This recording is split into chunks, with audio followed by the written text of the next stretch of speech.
ಇವತ್ತು ದರ್ಶನ್ ಬೇಲ್ ಅರ್ಜಿಯ ವಿಚಾರಣೆ ನಡೀತಾ ಇದೆ. 57ನೇ ಸಿಸಿಎಚ್ ನ್ಯಾಯಾಲಯದಲ್ಲಿ ನಡೀತಾ ಇರುವಂತಹ ಒಂದು ವಿಚಾರಣೆಯಲ್ಲಿ ಸಿ ವಿ ನಾಗೇಶ್ ಅವರು ವಾದ ಮಂಡಿಸ್ತಾ ಇದ್ದಾರೆ. ರಸ್ತೆ ಬದಿಯಲ್ಲಿ ರೇಣುಕಾಸ್ವಾಮಿ ದೇಹವನ್ನ ಬಿಸಾಡಲಾಗಿತ್ತು. ಜೂನ್ 9ನೇ ತಾರೀಕು ಬೆಳಿಗ್ಗೆ 10 ಗಂಟೆಗೆ ದೂರನ್ನ ರಿಜಿಸ್ಟರ್ ಮಾಡ್ಕೋತಾರೆ.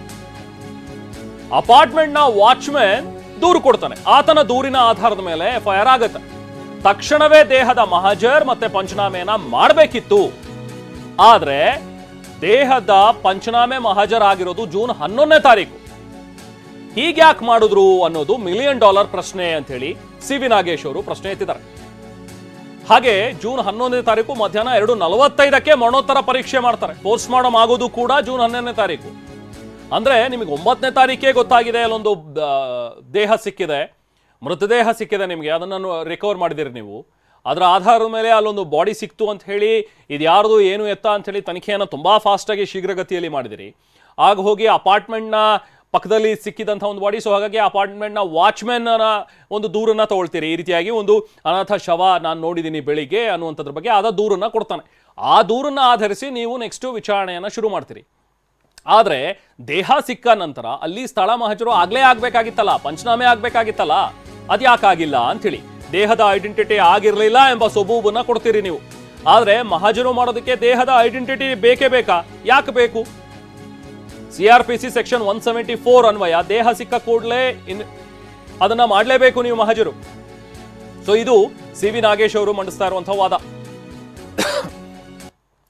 ಅಂದ್ರೆ 9ನೇ ತಾರೀಕು ದೇಹ ಸಿಕ್ಕಿದ ನಂತರವೂ ಕೂಡ 11ನೇ ತಾರೀಕು ಮಹಜರು ಪ್ರಕ್ರಿಯೆ ಆಗತ್ತೆ.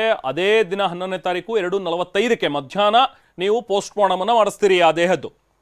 ಅಂದ್ರೆ 9ನೇ ತಾರೀಕಿಂದ ಈ 2 ದಿನಗಳ ಕಾಲ ಯಾಕೆ ಡಿಲೇ ಮಾಡಿದ್ರಿ ಅನ್ನುವಂಥದ್ದನ್ನ ಕೂಡ ಪ್ರಶ್ನೆ ಮಾಡಿದ್ದಾರೆ. ಸೊ ಇದು ಯಾಕೆ ಅವರು ಡಿಲೇ ಮಾಡಿದ್ದಾರೆ ಅನ್ನುವಂಥದ್ದು ಒಂದು $1 ಮಿಲಿಯನ್ ಪ್ರಶ್ನೆಯಾಗಿ ನಮಗೆ ಕಾಡ್ತಾ ಇದೆ ಅಂತ ಸಿ ವಿ ನಾಗೇಶ್ ಅವರು ವಾದ ಮಂಡಿಸ್ತಾರೆ. ಸರಿ, ಅದ್ರ ಬಗ್ಗೆನೂ ಕೂಡ ನೀವು ಹೇಳ್ತೀರಿ ಪೊಲೀಸರು, ಅಂದ್ರೆ ಪೊಲೀಸರು ವಾದ ಇರುವಂಥದ್ದು ಅಥವಾ ಚಾರ್ಜ್ ಶೀಟ್ ನಲ್ಲಿ ಇರುವಂಥದ್ದು, ನಮಗೆ ಐಡೆಂಟಿಟಿ ಸಿಕ್ಕಿರ್ಲಿಲ್ಲ, ದೇಹದ ಗುರುತು ಪತ್ತೆ ಆಗಿರ್ಲಿಲ್ಲ, ಮರಣೋತ್ತರ ಪರೀಕ್ಷೆಗೆ 3 ದಿನ ಯಾಕೆ ಕಾಯ್ಬೇಕಾಯ್ತು? ದೇಹದಲ್ಲಿ ಗಾಯದ ಗುರುತುಗಳಿದ್ದಾಗ ಅದನ್ನ ಯಾಕೆ ವಿಳಂಬ ಮಾಡಿದ್ರಿ? ಇದ್ಯಾವುದಕ್ಕೂ ಕೂಡ ತನಿಖಾಧಿಕಾರಿ ವರದಿಯಲ್ಲಿ ಸೂಕ್ತ ಉತ್ತರವನ್ನ ಕೊಟ್ಟಿಲ್ಲ. ಸೊ ಇದು ಸಿ ವಿ ನಾಗೇಶ್ ಅವರ ಒಂದು ವಾದ. ದೇಹ ಸಿಕ್ಕ ನಂತರ 2 ದಿನ 3 ದಿನ ಯಾಕೆ ನೀವು ಕಾಯ್ದ್ರಿ, ಯಾಕೆ ವೇಟ್ ಮಾಡಿದ್ರಿ? ಸುಪ್ರೀಂ ಕೋರ್ಟ್ನ ಒಂದು ತೀರ್ಪಿದೆ. ಜೊತೆಗೆ ಸಿಆರ್ಪಿಸಿ ಸೆಕ್ಷನ್ 174 ಹೇಳುತ್ತೆ ಮೃತದೇಹ ಸಿಕ್ಕ ತಕ್ಷಣ ಮಹಾಜರಾಗಬೇಕು, ಪೋಸ್ಟ್ ಮಾರ್ಟಮ್ಗೆ ವ್ಯವಸ್ಥೆಗಳನ್ನು ಮಾಡಬೇಕು. ಇದೆಲ್ಲವನ್ನೂ ಕೂಡ ಇದೆ, ಸಿಆರ್ಪಿಸಿಲಿ ಸ್ಪಷ್ಟವಾಗಿ ಹೇಳ್ತಾರೆ. ಆದರೂ ಕೂಡ ನೀವು ಯಾಕೆ ಈ ಪ್ರೊಸೀಜರನ್ನು ಫಾಲೋ ಮಾಡಿಲ್ಲ? ಹಾಗಾದ್ರೆ ಹೇಗೆ ನಂಬೋದು ಈ ಪ್ರೊಸೀಜರ್ ಸರಿಯಾಗಿದೆ ಅನ್ನುವಂಥದ್ದನ್ನು ಹೇಗೆ ನಂಬಕ್ಕೆ ಸಾಧ್ಯ ಅನ್ನುವಂಥದ್ದು ಸಿ ವಿ ನಾಗೇಶ್ ಅವರ ಒಂದು ವಾದ. ಸರಿ, ನಮಗೆ ದೇಹದ ಗುರುತು ಸಿಕ್ಕಿರಲಿಲ್ಲ, ಸೊ ಹಾಗಾಗಿ ನಾವು ಇದನ್ನ ಐಡೆಂಟಿಟಿ ಸಿಗೋವರೆಗೂ ಕೂಡ ನಾವು ಅದನ್ನ ಮಹಜರ್ ಮಾಡೋದಕ್ಕೆ ಹೋಗಲಿಲ್ಲ ಅಥವಾ ಪೋಸ್ಟ್ ಮಾರ್ಟಮ್ ಮಾಡೋದಕ್ಕೆ ಹೋಗಲಿಲ್ಲ ಅನ್ನುವಂಥದ್ದು ಪೊಲೀಸರ ಒಂದು ವಾದ ಆಗಿದ್ರು ಕೂಡ ಯಾಕೆ ಬೇಕು? ದೇಹದ ಐಡೆಂಟಿಟಿ ಆಗಲೇಬೇಕು ಅಂತ ಹೇಳಿ ಯಾರು ಹೇಳಿರೋದು ನಿಮಗೆ? ದೇಹದ ಐಡೆಂಟಿಟಿ ಆಗಲೇಬೇಕು ಅನ್ನುವಂಥದ್ದೆಲ್ಲೂ ಕೂಡ ಇಲ್ಲ. ಒಂದು ದೇಹ ಸಿಕ್ಕ ತಕ್ಷಣ, ಒಂದು ಮೃತದೇಹ ಸಿಕ್ಕಿದೆ ಅಂತ ಹೇಳಿದ್ರೆ ಮಹಜರ ಆಗಬೇಕು ಅನ್ನುವಂಥದ್ದು ಹೇಳುತ್ತೆ ಕಾನೂನು ಅನ್ನುವಂಥದ್ದನ್ನ ಸಿ ವಿ ನಾಗೇಶ್ ಅವರು ತಮ್ಮ ವಾದದಲ್ಲಿ ತಿಳಿಸ್ತಾ ಇದ್ದಾರೆ. 3 ದಿನ ಯಾಕೆ ವೇಟ್ ಮಾಡಿದ್ರಿ? ದೇಹದಲ್ಲಿ ಗಾಯಗಳಿದೆ ಅನ್ನುವಂಥದ್ದು ಗೊತ್ತು. ಸೊ ದೇಹದಲ್ಲಿ ಇಷ್ಟೊಂದು ಕ್ರೂರವಾಗಿ ಯಾರೋ ಹತ್ಯೆ ಮಾಡಿದ್ದಾರೆ ಅನ್ನುವಂಥದ್ದು ಕೂಡ ಬಹುಶಃ ನಿಮ್ಗೆ ಈಗಾಗಲೇ ಆ ದೇಹ ನೋಡಿದಾಗ ಅನ್ಸಿರುತ್ತೆ. ಸೊ ಅದೆಲ್ಲವೂ ಕೂಡ ಇದ್ದಾಗ ಯಾಕೆ ವಿಳಂಬ ಮಾಡಿದ್ರಿ ಅನ್ನುವಂಥದ್ದು ಪ್ರಶ್ನೆಯನ್ನು ಕೇಳ್ತಾ ಇದ್ದಾರೆ ಸಿ ವಿ ನಾಗೇಶ್. ಸೊ ಇದ್ಯಾವುದಕ್ಕೂ ಕೂಡ ನಮ್ಮ ಈ ಯಾವುದೇ ಪ್ರಶ್ನೆಗಳಿಗೂ ಕೂಡ ತನಿಖಾಧಿಕಾರಿ ತಾವು ಹಾಕಿರುವ ಒಂದು ಚಾರ್ಜ್ ಶೀಟ್ನಲ್ಲಿ ಅದಕ್ಕೆ ಉತ್ತರವನ್ನು ಕೊಟ್ಟಿಲ್ಲ, ಉತ್ತರಗಳಿಲ್ಲ ಚಾರ್ಜ್ ಶೀಟಲ್ಲಿ ಅನ್ನುವಂಥದ್ದನ್ನು ಕೂಡ ಕೋರ್ಟ್ನ ಗಮನಕ್ಕೆ ತಂದಿದ್ದಾರೆ. ಸೊ ಇವತ್ತು ಬೇಲ್ ಅರ್ಜಿಯ ವಿಚಾರಣೆ ನಡೀತಾ ಇದೆ. ದರ್ಶನ್ ಕೇಸ್ಗೆ ಸಂಬಂಧಪಟ್ಟಂತೆ A2 ಆಗಿರುವಂತಹ ದರ್ಶನ್, A1 ಆಗಿರುವಂತಹ ಪವಿತ್ರ ಗೌಡ ಬೇಲ್ನ ಅರ್ಜಿಯು ಕೂಡ ಇವತ್ತೇ ಇದೆ, ಅದು ಕೂಡ ಇವತ್ತು ವಿಚಾರಣೆಗೆ ಬರುತ್ತೆ. ಈಗ ಪ್ರಮುಖವಾಗಿ A2 ಆಗಿರುವಂತಹ ದರ್ಶನ್ ಬೇಲ್ ಅರ್ಜಿಯ ಒಂದು ವಿಚಾರಣೆ ನಡೀತಾ ಇದೆ. ನಿನ್ನೆಯಿಂದಲೂ ಕೂಡ ಸಿ ವಿ ನಾಗೇಶ್ ಅವರು ತಮ್ಮ ವಾದವನ್ನು ಮಂಡಿಸ್ತಾ ಇದ್ದಾರೆ.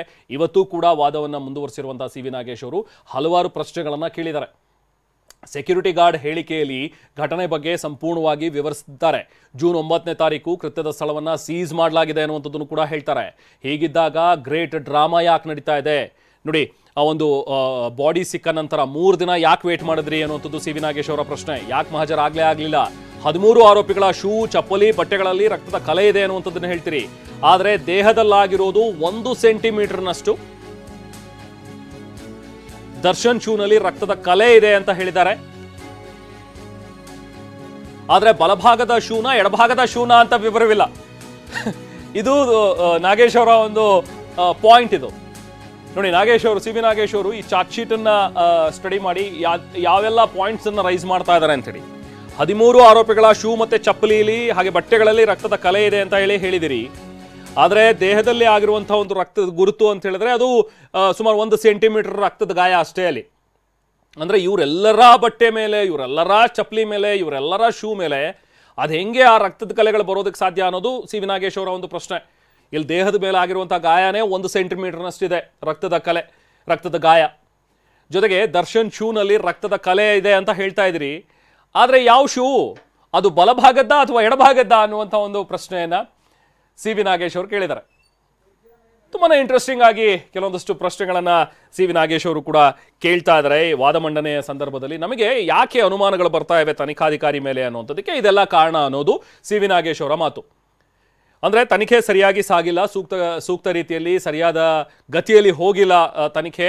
ಸೊ ಈ ತನಿಖೆ ಆಧಾರದ ಮೇಲೆ ಈ ಥರದ ಒಂದು ನಿನ್ನೆ ವಾದ ಮಂಡನೆಯಲ್ಲೂ ಕೂಡ ಹೇಳ್ತಾರೆ, ನೀವೊಂದು ಅರೇಬಿಯನ್ ನೈಟ್ಸ್ ಕಥೆ ಹೇಳ್ತಾ ಇದ್ದೀರಿ, ಇಲ್ಲಿ ನೀವೆಲ್ಲ ಸಾಕ್ಷ್ಯಗಳನ್ನು ಪ್ಲಾಂಟ್ ಮಾಡಿದಿರಿ ಅಂತ ಅನ್ಸುತ್ತೆ ಇವೆಲ್ಲವನ್ನೂ ನೋಡ್ತಾ ಇದ್ರೆ. ಸೊ ಈ ಸಾಕ್ಷ್ಯಗಳ ಆಧಾರದ ಮೇಲೆ ಯಾವುದಾದ್ರೂ ಒಬ್ಬ ಆರೋಪಿಯನ್ನ, ಮರ್ಡರ್ ಅಕ್ಯೂಸನ್ನ ನೀವು ಈತ ಮರ್ಡರ್ ಮಾಡಿದಾನೆ ಅನ್ನುವಂಥದ್ರ ಬಗ್ಗೆ ಆತನಿಗೆ ಒಂದು ಆದೇಶವನ್ನು ನೀಡೋದಕ್ಕೆ ಅಥವಾ ಆತನಿಗೆ ಮರಣದಂಡನೆಯನ್ನು ನೀಡೋದಕ್ಕೆ ವಿಧಿಸೋದಕ್ಕೆ ಸಾಧ್ಯ ಆಗತ್ತಾ ಈ ಸಾಕ್ಷಿಗಳ ಆಧಾರದ ಮೇಲೆ ಹಾಗಾದ್ರೆ ಅನ್ನೋದು ಸಿ ವಿ ನಾಗೇಶ್ ಅವರ ಒಂದು ಪ್ರಶ್ನೆ.